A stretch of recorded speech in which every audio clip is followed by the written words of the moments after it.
edition of Real Talk with Rodell. Of course, we thank you for joining us, and you can also listen to us on LinkedIn Live, Facebook Live, as well as YouTube and a taste of tradition.com, where you can always listen to some great music over there, too, by the way. My special guest tonight is the president and CEO of the Boys and Girls Club of Dayton, Ohio. Crystal R. Allen is committed to improving the lives and outcomes of young people in the underrepresented communities. For 25 years, she's lived out her passion through her work as a champion of youth issues, a first generation high school and college graduate. Crystal believes that all young people deserve the opportunity to thrive, regardless of their zip code or family dynamic. As president and CEO of the Boys and Girls Club of Dayton, Ohio, Crystal is relentless in her pursuit to transform the Boys and Girls Club into the premier out of school time program of choice in the region. First of all, I just want to welcome you to the show today. Thank you so much for joining us. Thank you for having me, Rodell. I appreciate it. How you doing, girl? I am doing well, friend. Doing well. So good to see you. Yes, always. So tell our audience. First of all, let's kind of go back before we talk about your prestigious position here. Let's kind of go back in your young days, growing up as a kid. What was some of those passions that you had? Like you have a passion for kids today in the communities underrepresented. What was those passions you had as a youngster? Or did you get those same kinds of people rallying around you? Yeah, I think, I often say I'm a kid from a hard place, hard space. I grew up in a single parent household. My mother, who is certainly my hero, raised my brother. I have my two younger brothers and I. Um, and grew up in the hard part of Cincinnati, Ohio, and over the Rhine and West End. And it was very, very difficult growing up, in those spaces and places because my mother worked so very hard and all the time to try to provide my brothers and I with a wonderful life. I often say we were poor and didn't realize we were poor because she did such a great job at providing opportunities and making sure that our needs were met. Um, I had wonderful, wonderful people in my life. God bless me with amazing people who I would say cultivated, an intrinsic motivation that I had to go beyond what I saw in my community. My mother certainly led that effort, and then I have some really good mentors. Stella Barnes, people who know me know I talk about her a lot. I often tell her that she saved my life. She was a mentor of mine. I don't know, I was 11, 12 years old. She's still a mentor today. And she challenged me a lot to think outside the box, to think beyond my community. She was a woman really of influence and leadership in our local city recreation department. And she was someone that I emulated, just very strong willed, very determined. She didn't take no for an answer. She didn't allow someone to tell her no who didn't have the power to tell her yes. And I just really emulated myself after her. I had amazing teachers. Elizabeth Thole, who is probably my favorite teacher. She was my ninth and 12th grade English teacher who really inspired me to love writing. And she told me all the time, Krista, you can go to college. I was the first female in my family to graduate from high school and go straight into college. Mhm. And had no idea anything about that process, but she pushed me and encouraged me. It was something that was possible for me. A kid from a hard place, hard space, and so I was blessed with very, very strong mentors and a strong village. Of course, I have a wonderful family, my church family, my pastor, my bishop, the late Bishop Abraham Isaac Jacob Swanson the 12th, Bible Way Church of God in Christ, um, made us believe that we could do anything. He Yeah. made me feel like I was the smartest cookie in the pack, all the time. He made a big deal about everything that not just me, but the young people in our church. He made a big deal out of about everything. And so those things were the driving forces, and the motivation that I had to do something different than what was around me.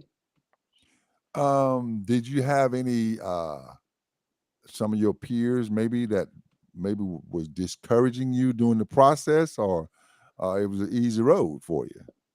I didn't really have peers who discouraged me. So I was a basketball player. My life Okay. was centered around basketball. Hold That's it all right I there. Then did. let me ask you about the WNBA. What you think? Oh my gosh. I had a chance to meet Don Staley at our national conference back in May. And growing up, Don Staley, Cheryl Swoops, Lisa Leslie, they were the legends for us Yeah. back in the day. I am just so godly proud to see women have a platform to be able to demonstrate their skill and their ability. Um, and I don't follow the WNBA as much as I did when it first started, right? Because I'm doing the work that I'm doing with my own five daughters and the work that I do with boys and girls clubs. But yeah, I still love basketball. But I didn't really have a lot of friends who um, discouraged me. I had a great cohort of friends. My best friend, who well, Robert Hatcher. We've been best friends since sixth grade. Yeah. He's in Atlanta, does a lot of wonderful work in Atlanta and all across the country, really in the music industry. He was sort of like our forerunner, right? I mean, Robert was writing plays, and I mean, he had a car. I don't know. We were probably sophomores. I don't even know if he was able to have a car. I don't even know if he had a driver's license at the time. But he worked and wrote plays and traveled, and those were the sorts of folks that I wanted to surround myself around. And Robert certainly was one of those people that kind of encouraged all of us in our group to do something wonderful, something better, something different. And so yeah, had a wonderful cohort of friends. By the way, I was watching a game with WNBA today against Germany. There was an exhibition game going into the Olympics, uh, Hmm. which starts this weekend. They actually won. I will say, Good. I will say this: the WNBA is so exciting to me. It really is, Hmm. and the women are balling. Well, I say to say the least, Absolutely. they are balling. Absolutely. And What I have like, been for years. It's yeah, just, it's taken, all good things take time. yeah, Things take time, but I'm glad that the world is really recognizing women, their ability in their respective space and place, whether it's in politics or basketball or C-suite executives. The world is finally recognizing that women really do amazing work in our spaces, and so it's they good really to do. see. Yeah, it's good to see. And the fact that they play fundamental basketball, Absolutely. uh, which I love because we don't have to have the dunking all the time. Just give me fundamental basketball, And and that's that's what separates women's basketball from men's basketball. Really, it's a fundamental game. That's a big separation, I think, from men and women basketball for sure. so now. Being in Cincinnati, as you Hmm. mentioned earlier, that the rough upbringing there. Did you? And I see on your bio where you enjoy traveling, camping, spending quality time with your five daughters. You mentioned. Do you get to travel as a president and CEO? Do you get to travel a lot? I do. So I am so blessed. I work for what I believe is the greatest secular mission in the world, and that is Boys and Girls Clubs. The Boys and Girls Club organization. Our organization, of course, is part of Boys and Girls Clubs of America. And, I feel like, they provide so many incredible opportunities for learning and growth and development. So I do get an opportunity to travel, right, for work. But I also believe that it's important to take care of myself, right? And so making sure that I have, people talk a lot about work life balance. I don't know that it's ever balanced. I think that it's worth more around like work life integration, Okay. because there will be some days that I'm at work, right? And one of my five daughters need me or need me to do something. And there'll be times that I'm at home, right? And I'm working on something that I need to work on for work. But I do try to make sure that I take time to take care of Crystal. In fact, I just posted something on social media earlier, maybe an hour or so ago, that said there's a lot happening right now. There's a lot going on in the world right now. And taking care of your mental health is so very important for me. That is camping. I love to camp. Uh, I like to shop. I like the shoe shop. Love shoes. I love eyeglasses. That's pretty typical of a female. Love shoes. I do, and I like certain shoes. I like really nice pointed toe dress shoes, heels, and flip Okay. flops. But I love to shop for shoes and eyeglasses. I have a eyeglass problem. I have like 30 pair, probably a little bit more of Yeah. prescription eyeglasses. But outside of that, I love to spend time with my girls. My daughters are my life. Spend time with my daughters is very, very important to me. Um, and just yeah, I'm learning to rest. I am I am learning to rest. Yep. Let's talk about that for a moment because Mhm. dealing with boys and girls on a regular, there's got to be some trauma going on at some point. How do you guys deal with the trauma, or you as a president and CEO, you may not directly or maybe indirectly deal with it, but is there trauma among these boys and girls at these clubs? Is this one of the reasons why that you need this program so importantly? Oh my goodness, that's such a great question. Absolutely. So the young people that we serve in our area, 98% of our young people come from hard places and spaces. And have, when you think about, I think sometimes we talk about trauma and people think about abuse or neglect, but just living in poverty is traumatic. Yeah. As a kid who comes from a hard place, hard space, I'm still processing as an adult at 44 years old things that I maybe experienced in my childhood or saw in my neighborhood, in my community, just because I was in a hard place, hard space.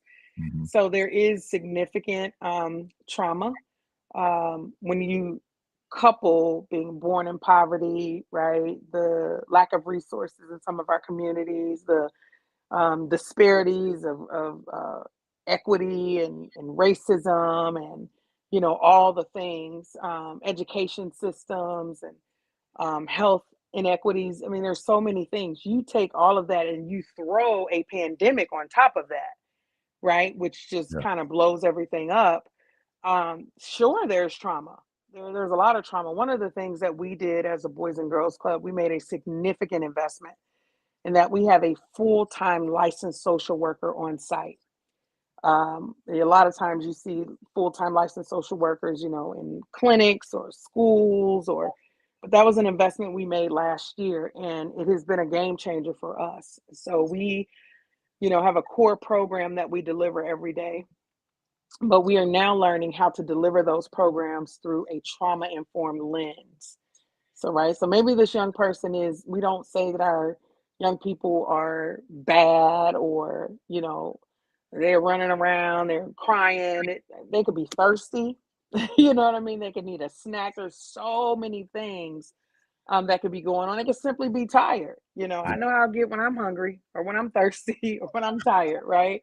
And we Right. expect these little bright minds to have the stamina of an adult, right? Some of our friends, as we call our club members, we don't use the word kids. And if we do, we quickly correct ourselves, but we don't call them kids. We say youth, teens. We call them all our friends. And some of our friends have very, very early days. Some of their days start at 7 o'clock, right in the morning. They're getting up, getting ready for school. We close at 7:30, and some of them are with us until 7:30 because their caregivers are working and doing, what they need to do to care for their children. And so that's a long day Yeah. Yeah. for young people. And so we are working to change belief systems at Boys and Girls Club of Dayton. One of the things I often talk about is, when you are looking at generations of folks who have felt hopeless for generations, you are responsible for helping to bring some hope and to help change that narrative. And so we do a lot of work around our language, trying to change their belief systems, how they see themselves. We teach them to stick together. Friends don't go alone. We use a lot of trauma informed language in our space, and I will tell you, it is really helped to shape our young people. I'll tell you a quick story. Back in January of 23, our club experienced a terrible, terrible tragedy. Mm, We had a family that was killed in a car accident. mm, And it was the first time as a Boys and Girls Club staff person ever that I had ever experienced the loss of a club member. And there were two club members, and their father passed away as well. And then their sister at the time was in the hospital. Thank God she's fine and is home and is doing well.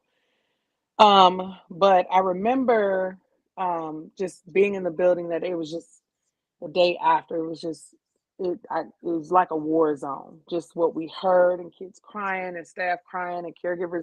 It was just a lot. And so I, being the leader, I'm trying to do my best to keep myself together, right? mm, And so one of our little friends, she's about 10 or 11 at the time. I was pacing, well, leaving out of my office, going down the hall, and she said to me, she said, "Miss Crystal, are you okay?" And I said, "Yeah." I said, "I'm fine." She said, "No, no." She stopped me. She said, "No, no, no. Are you okay?" I said, "Yes, Shamari, I'm fine." And so she picked one of the staff members took a picture of this. She stopped me up against the wall. She took my glasses and put my glasses on my head. And she said, "Are you having a hard day?" And I said, "A little bit." And she said, "You can do hard things, Fran." mm. And that's the same language, right, that we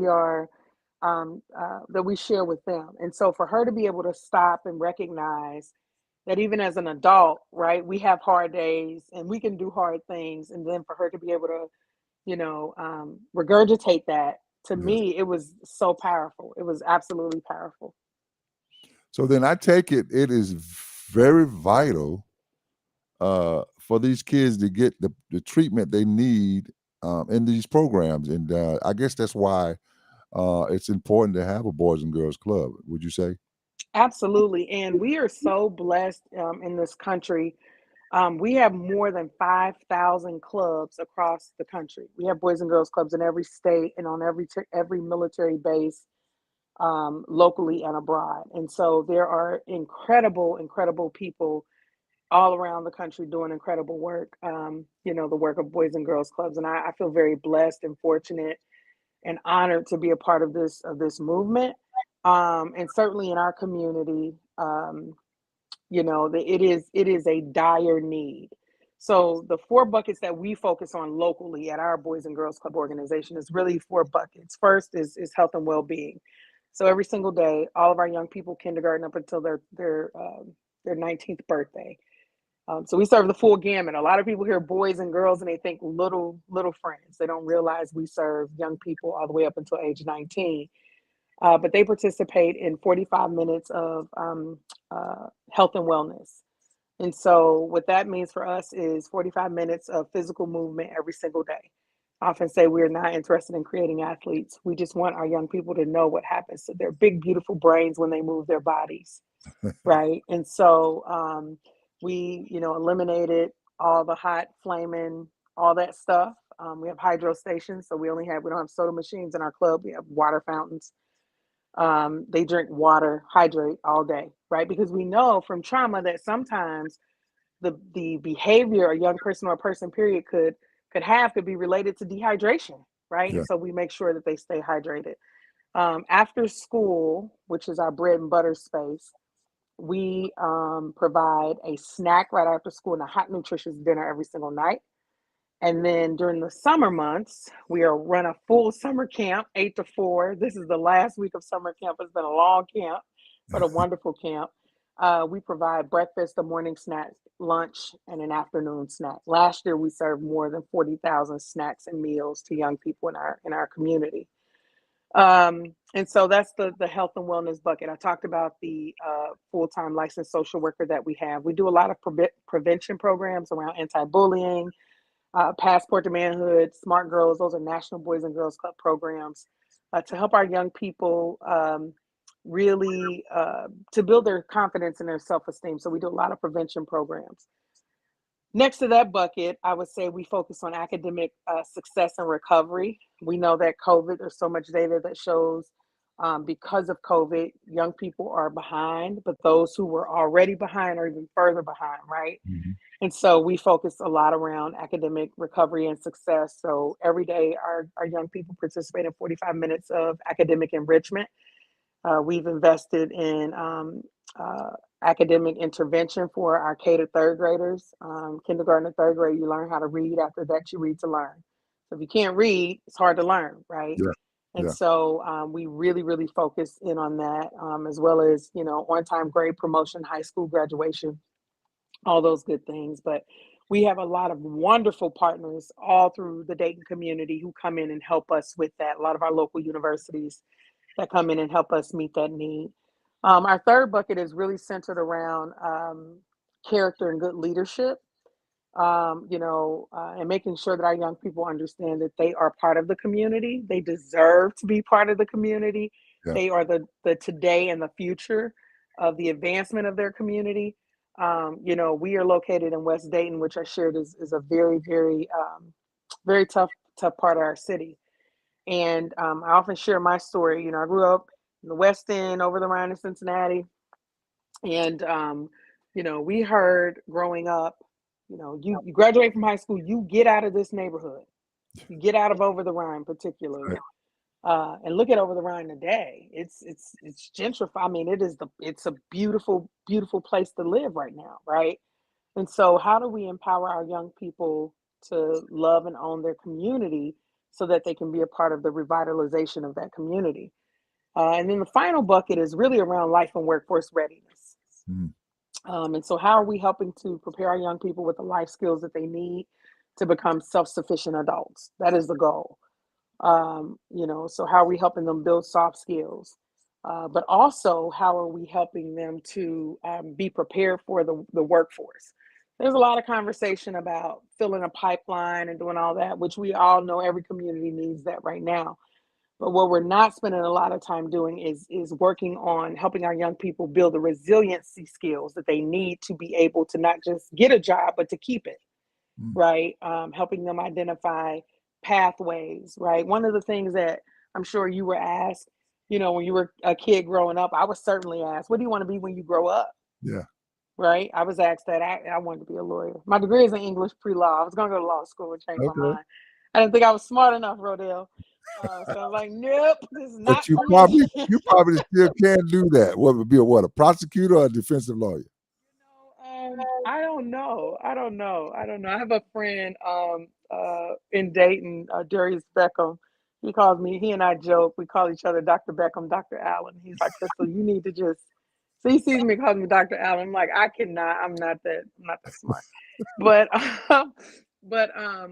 we expect our young people to have, to graduate from high school and be ready for the world. And we have not helped them address their trauma. We've not done a good job as a society of preparing them for life beyond high school. And so that's one of the areas that we are focusing on: financial literacy. We have all sorts of partners. I mean, tons of partners that help with financial literacy, of course, career resume building, that certainly help us with, um, you know, uh, uh, manufacturing programs, all sorts of things, career exploration, Mhm. because it's important that our young people are exposed to opportunities. When we look at the young people that we serve and other demographics, the difference oftentimes is exposure. They've not been exposed to wonderful opportunities, and so our job at Boys and Girls Clubs of Dayton is to make sure that our young people, their families have a plate of options to choose from, right? It's not our responsibility to tell a young person, this is what you need to do. I often say this. I think social service agencies, education systems, we cross a very fine line telling people what they need to do for their children. For us, it's more about partnership with caregivers, and we've been very, very blessed in our community to have a very strong relationship with our caregivers. We have a very strong relationship. Often, we do caregiver meetings a few times a year. Between 60 75 caregivers show up, right? We've hired caregivers to work in our spaces. We've hired them as contracted services, because we see them as a partner and not ourselves as a replacement, if that makes sense. Mm. Well, I tell you, it's good to know that. the Boys and Girls Club has a great program for these kids. I see where you, as the CEO and president, you've revitalized and stabilized of the organization on every level, generating more than $4.5 million in revenue. Can you expound a little bit on your position, particularly as to your day-to-day operations? Yeah, so it's I've had a pretty cool career in Boys and Girls Club. So I started out 14 years ago as a part-time program leader, Mm, and did that for about 4 or 5 months, and then I became a program director. I was a program director at the same club for about a year and a half, and became a club director. I ran that clubhouse for a couple years, and then we went from 6,000 square feet to 18,000 square feet, built a brand new club, did that for about 5.5 years, became the vice president of human resources. I did that for about 5 months and was promoted to be the COO in Cincinnati. I was the first female and the first African American COO in Boys and Girls Clubs of Greater Cincinnati, is where I worked for 13, almost 14 years in their history. But this role is different. This role is really, really different. And I see my role as, one, I get to tell the story of our staff, who are superheroes, right? mhm, In my eyes, I get to share what they are doing on the ground with our young people every single day. And in doing that and being able to tell what they are doing behind our blue doors, part of my role is fundraising, right? I'm able to tell our story, but to also help our community and investors understand why it's important to continue to invest in the Boys and Girls Club of Dayton. And so that's a part of my role, of course. Also casting along with our board of directors the vision for the mhm. organization. So where do we need to be in the next, 3 years, 5 years? Right now, we only have one club. A city of our size should easily have 7 or 8 boys and girls clubs, and we are working toward that. We're working toward that. But some of the things we've been able to do, really, I've been there 2 years officially, two Okay. years. So we've been able to we've doubled our board of directors in size, and really have and it, we I am so blessed. I was talking to one of my colleagues in Alabama today about this. I feel so very blessed to have the board of directors that we have, the leaders that we have on our board, community leaders who are completely vested, invested in our young people, in their futures, in their family, in their community, and are in the trenches with me, right? I feel like I just get to tell the story of our collective impact, right? Because Mhm. it's not just me. I get to tell the story, really, but there's a sea of people who are behind our young people, who are doing the work every single day. So we've been able to do that. We had an opportunity to look at all of our policies and procedures, and how do we need to grow? Where do we need to grow? What do we need to change? What needs to stay the same? And so we're a learning organization. We're constantly thinking about that. How do we get better at what we do? How do we have greater impact, deeper impact? How do we better serve our young people? So we've been able to do that, and we've been able to generate some pretty significant funds. I think we've raised we're up to probably about $8 million, Oh, and that's great. we have some amazing things on the horizon for our young people in that community, because they deserve it. Yeah, Folks in Dayton hear me say that all the time. Well, why are you? Because they deserve it. Well, what yeah, made? Because they deserve it. They deserve the same opportunities that other young people have. Right? They deserve transformative experiences. They deserve resources. They deserve access to 21st century Boys and Girls Club, regardless of their zip code. They deserve it. And so that's a little bit of the work that I've been able to do. It's really about telling the story of what happens every day with our board and the wonderful staff we have. So, for those viewers that are watching us right now, how would you encourage them to support the Boys and Girls Club wherever they are? Call your local club. There's a club somewhere near you. And there's wonderful ways for you to get connected to your club. Again, I said this earlier. We have the greatest secular mission in the world, and we need the community's help, Yeah. right? In Boys and Girls Clubs of Dayton, but I'm sure other organizations across the country, are experiencing the same thing. There are ways to volunteer, there are ways to give, there are ways to, donate services or other things. Check out your local club, I'm sure. If you're in Dayton, call me, get connected to me.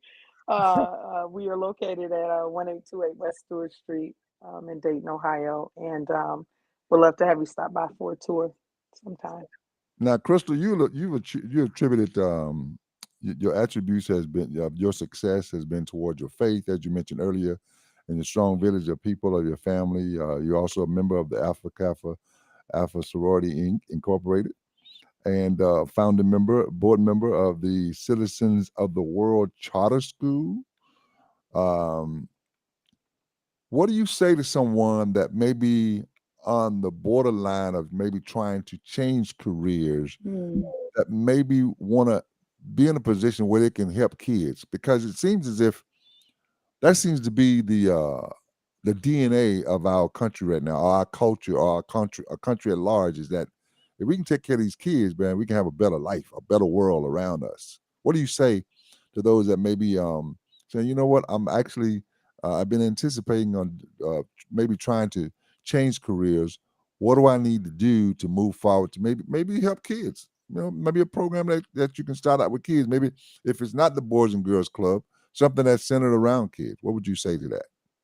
I would say someone is waiting on what you're wasting. Hmm.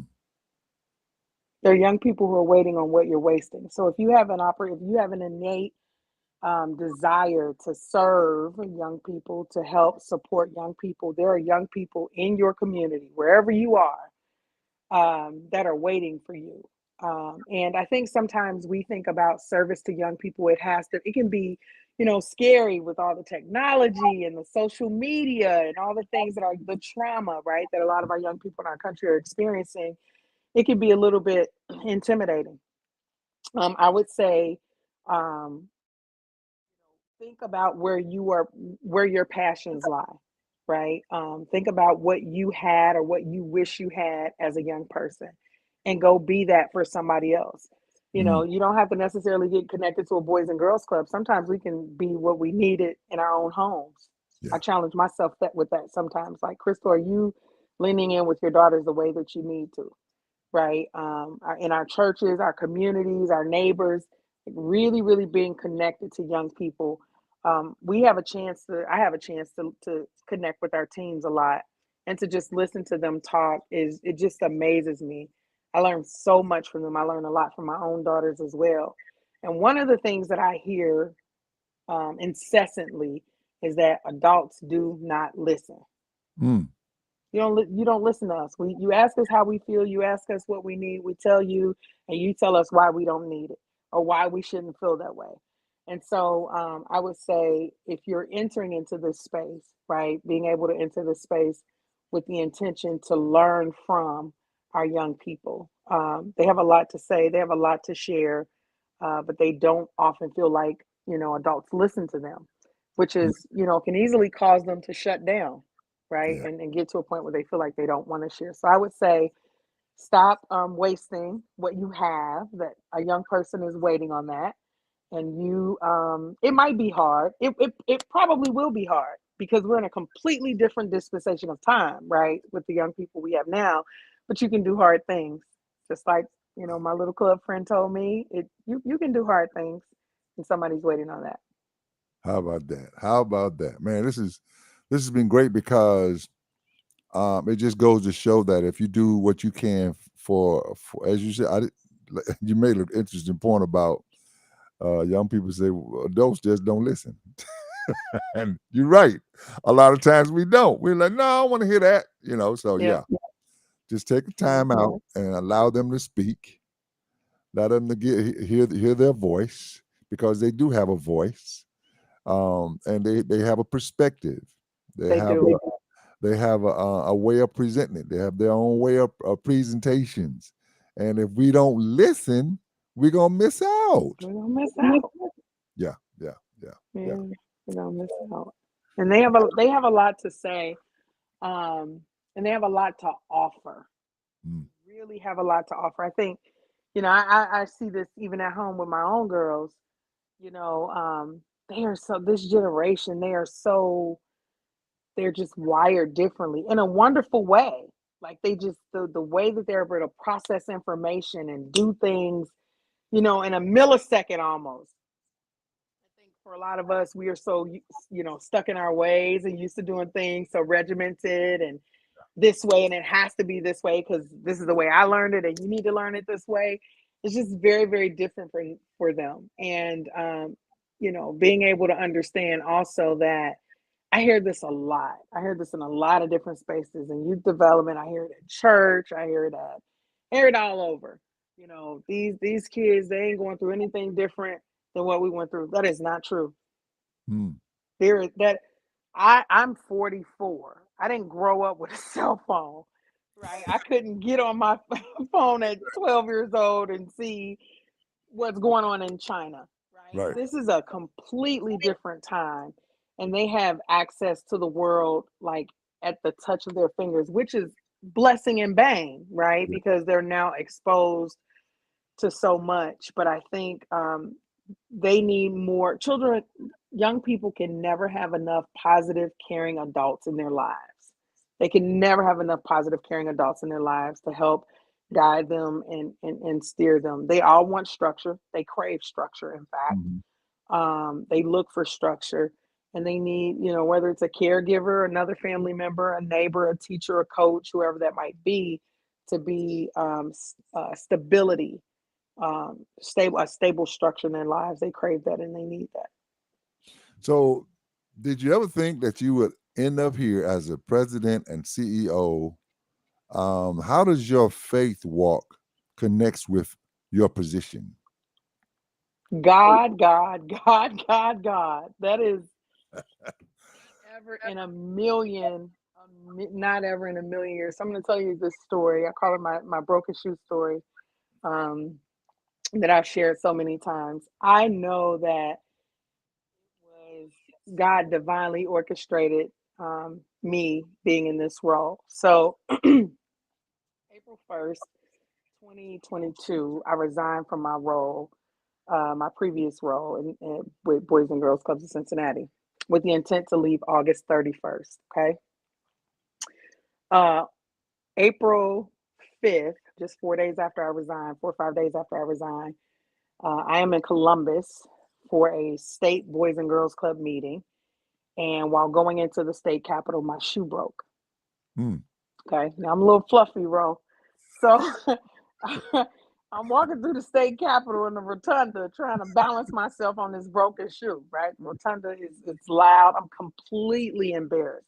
Just got there. We're there to meet with, elected officials, and we have young people with us from all over the state. And I'm like, I just got here and my shoe's broken. So I'm going into the restroom to fix my shoe. As I'm going into the restroom to fix my shoe, there's a lady that's coming in there with me. And so we're laughing about my shoe. And so because I genuinely love and vibe with people, I said to her, I said, "Are you here with Boys and Girls Clubs?" Because there were hundreds of people there. And she said, "I am." She said, "I'm on the board for the Boys and Girls Club of Dayton, and we just lost our seat." She said, "I'm here because we lost our CEO March 29th." Mm. I said, "Oh, okay." I said, "Well," so we talked a little bit, and I said, I don't know. Basically, I don't know anything about being a CEO. I'm COO in Cincinnati. I said, we're happy to build a team to come up to support, yada, yada, yada. But in the meantime, these are some things that you should maybe be thinking about, right? Since you don't have a CEO right now. And so we talked, talked, talked. She said to me, "You need to meet my board chair." So I meet the board chair. I tell her the same things I shared with Shonda. Yeah. And so about 2 hours later, Boys and Girls Clubs of America is also at this meeting. Our national vice president of the Midwest is there. And he and another person in Boys and Girls Clubs of America says to me, "Hey, Crystal, we hear you're leaving Boys and Girls Clubs of Cincinnati." I said, "Yeah." They said, "When?" I said, "At the end of August." They said, "Okay, let's talk tonight because there's a project we need you to help us with." I was like, "Okay, cool." So we talked that night, and the project turns out to be they want me to help out in temporarily in an operations role Mm. until they find a CEO. They had no idea that I met the lady in the bathroom earlier. Mm. So we talked Wednesday, it was Thursday, Friday.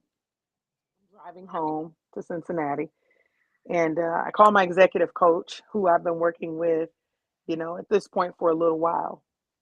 And I was paired with my executive coach by one of my board members in Cincinnati. My executive coach, Dr. Karen Townsend, just so happens to live in Dayton. So we're talking and, we have a conversation. I said, Dr. Karen, I decided to jump. I resigned from my job last Friday. And she said, oh my gosh, you resigned. What are you going to do? And I changed it because this next phrase, what I'm going to say is very true. I said to her, I said, the Lord released me. Right. Mm. And there was a difference. And she said, okay. She said, I can't do anything with that. She said, what'd you do this week? We talked about that. And she said, basically, she got to the point. She said, Crystal, I have to tell you something. She said, a lot of times we talk about you and your development because this is executive coaching. She said, but a little while ago, the Boys and Girls Club of Dayton asked me to join their board. She said, and my family has been engaged with the board for a long time. She said, and I'm telling you that because this morning I got an email from one of our board members about this girl they met in Columbus, who's from Boys and Girls Clubs of Cincinnati, that might be able to help us until we find a CEO. And that girl was Crystal Allen. Yeah. And so um, I was just like, wow. I mean, just completely wow. Because I was at the point in my career, this work is hard. This God bless anybody who is working with young people right now. This is hard, hard, hard work, but very necessary work. And to be honest, I was like, I'm ready. I'm just kind of ready to, do something different. And I just thought God had called me to do something different, honestly. And so came up, did some observation the following week, made some recommendations to the board, and was asked at the end of April to be the interim CEO. So I was the interim CEO in Dayton, but I was still the COO in Cincinnati because I had a commitment. And so was very blessed with an amazing team in Cincinnati, amazing, amazing team that really helped shape me for the work that I'm able and blessed to do today. They really leaned in and supported, right? Because we're different organizations, but we have one mission, right? And so they were able to come up and help and support. Had to go through the process, had to apply, all of that, and they liked me and they kept me. So that was 2 years ago. But I often tell my broken shoe story because I realized that this was definitely divinely orchestrated, you know, and also that my broken shoe was a metaphor Mm. to how I've walked on broken shoes my whole life, right? Ah, Being a kid from a hard place, hard space, being born to teen parents, walking a journey with my father, very, very hard journey. He's been walking for 35 years. Walking a journey of being a single mom, not a single mom, but co-parenting now, being divorced, and how God has blessed me to balance myself on the heels of grace and forgiveness, right? And to still be able to walk this journey out. So divinely orchestrated, nobody but God, for sure. that's why I call the show "Real Talk with Rodell" because that's real talk. I mean, Hmm. that's I'm thinking of something just hilarious. Really, I thought of just from the rooter to the tutor. You just Listen, listen. I mean, when I tell you, it is so. When I had a chance to really sit back and reflect, I was asked to do what we call an Ignite the Movement speech, which is like a little TED talk, and not a little TED talk. It's like a TED talk at our regional conference, and then at our national conference. It forced me, and it was very therapeutic for me to process through.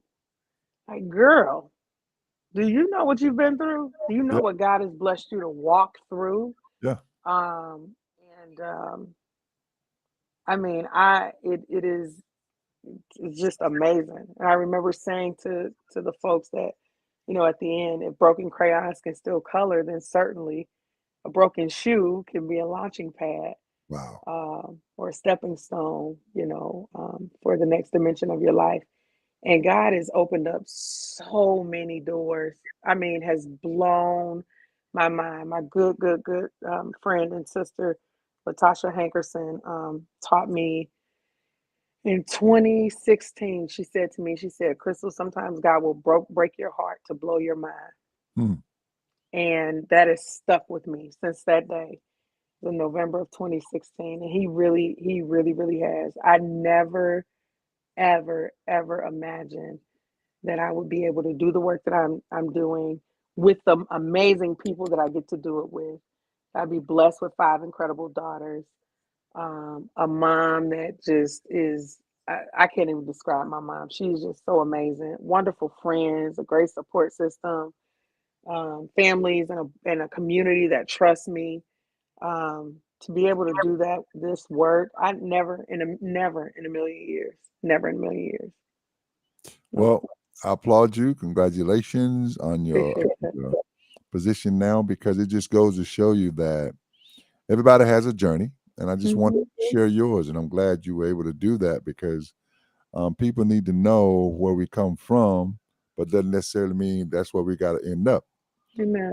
And so I'm glad to just hear the things that you've accomplished over the years, and the fact that God was in the plan all along. You know what I'm saying? And so it just go to show you, man, if you just kind of walk in the path He wants you to walk in, Amen. the doors will open at the proper time, even though it may not seem as if the door is going to open, but they do. I mean, it's like you mentioned, it's divinely ordered.